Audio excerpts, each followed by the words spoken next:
U.S. President Donald Trump hosts a bilateral meeting at the Oval Office with Prime Minister of Israel Benjamin Netanyahu in the White House on Monday. Trump and Defense Secretary Pete Hegeseth spoke at the White House about the U.S. escalating the bombing campaign in Yemen, targeting the Houthis and their strongholds. We've really damaged them badly. These were people shooting down ships and other things, by the way, flying objects like airplanes. And we've put a major hurt on the Houthis, which nobody's been able to do. We've really hit them hard, and they know it, and they don't know what to do. And it's every night, night after night, and we've gotten many of their leaders and their experts. They're experts on missiles. I mean, they actually make missiles. Nobody thought that, but they make missiles. They're highly sophisticated, and they're very tough, but they've been very badly damaged. Nobody else was able to do that but us. Pete, you want to discuss that, please? Yes, sir. It's been a bad 3 weeks for the Houthis, and it's about to get worse. It's been a devastating campaign, whether it's underground facilities, weapons manufacturing, bunkers, troops in the open, air defense assets. We are not going to relent, and it's only to get more unrelenting until the Houthis declare they will stop shooting at our ships. And we've been very clear at the Iranians as well. They should not continue to provide support to the Houthis, and that message has been made very clear. So we have a lot more options and a lot more pressure to apply, and we know, because we see the reports, how devastating this campaign has been in them, and we will not relent. While the United States is defending world commerce against the Houthi threat, Egyptian President Abdel Fattah Al-Sisi, French President Emmanuel Macron, and Jordan's King Abdullah II were in Cairo for a trilateral summit aimed at addressing the Gaza crisis without involving Israel. About the Houthi terrorist missile campaign against international shipping, Al-Sisi said, "We affirmed Egypt's and France's determination to restore the normal flow of ships in the Egyptian Suez Canal and to avoid forcing commercial ships to take alternative maritime routes that are longer and more expensive as a result of Houthi attacks that have targeted some of them in the Babal Mandabub Strait due to the continuation of the war in Gaza." Seriously, blaming the war on Gaza for Houthi terrorist actions against global shipping is the foreign policy response by France? Israel, the United States, and Britain have bombed the Houthis. What has France done? Nothing. Macron talks the talk, but he doesn't walk the walk. Vice President J.D. Vance and Defense Secretary Pete Hegeseth were correct in their comments during the signal scandal when they wrote about the implications. Team, I am out for the day doing an economic event in Michigan, but I think we are making a mistake. 3% of U.S. trade runs through the Suez. 40% of European trade does. At Pete Hegeseth, if you think we should do it, let's go. I just hate bailing Europe out again. Let's just make sure our messaging is tight here. VP, I fully share your loathing of European freeloading. It's not about the Houthis. I see it as two things. 1.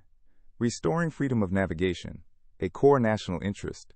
And 2. Re-establish deterrence, which Biden cratered. The strategic importance of the Babal Mandabub Strait has long been recognized, especially by France and other global powers. Because Yemen's Houthi rebels, they could attack a commercial ship and could bog the strait up for weeks, if not months. The joint military strikes were in response to nearly 2 months of attacks by the Iran-backed Houthi movement on cargo ships. 10 to 15% of global trade moves through the Red Sea. We will not hesitate to defend lives and the free flow of commerce.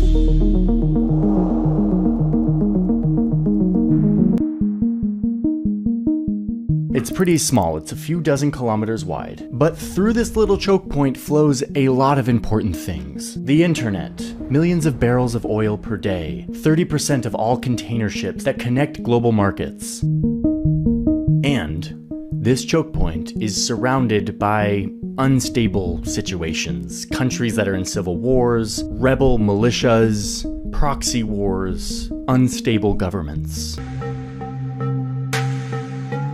Djibouti is this small, arid country right on the choke point. It is home to the militaries of the United States, of several European powers, of Japan, Japan's only foreign military base, by the way, and right down the road from the American base, China's first military base outside of its country.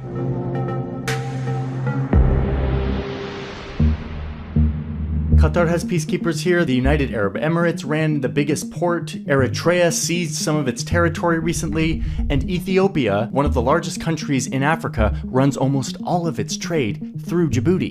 This little choke point is called the Bab al-Mandeb, or Gate of Tears. It wasn't very valuable because if you go through it, you just end up in the Red Sea, which was a dead end for most of history. That is, until a French company miraculously cut a canal through this part of Egypt and changed the world forever, nearly halving the time that it would take for Europeans to get to Asia, where they were all racing each other to conquer, colonize, and bring back unfathomable wealth. For France, this engineering miracle called the Suez Canal was their chance to beat out their big rival, the British Empire, who was clearly winning the race, dominating the routes to Asia before Suez opened.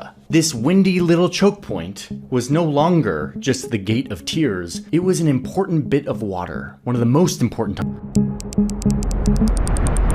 So the French set up their colony, they call it Côte Française des Somalie, or French Somaliland. This choke point would become a key base for projecting power and refueling on their way to carve up and plunder Asia. France would hold on to their little colonial invention for a long time. Even as the world would decolonize after World War II, France held on to this strategic colony along the choke point. Until eventually, the locals rose up, there were protests, they clashed with the local authorities, and it led to an independence vote. And in 1977, Djibouti became a new country.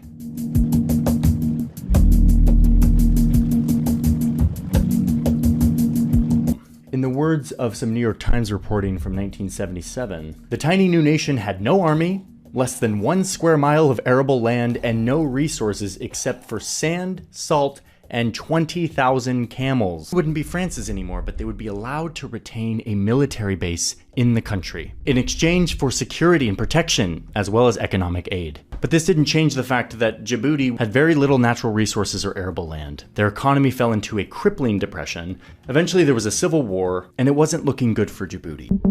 Let's go!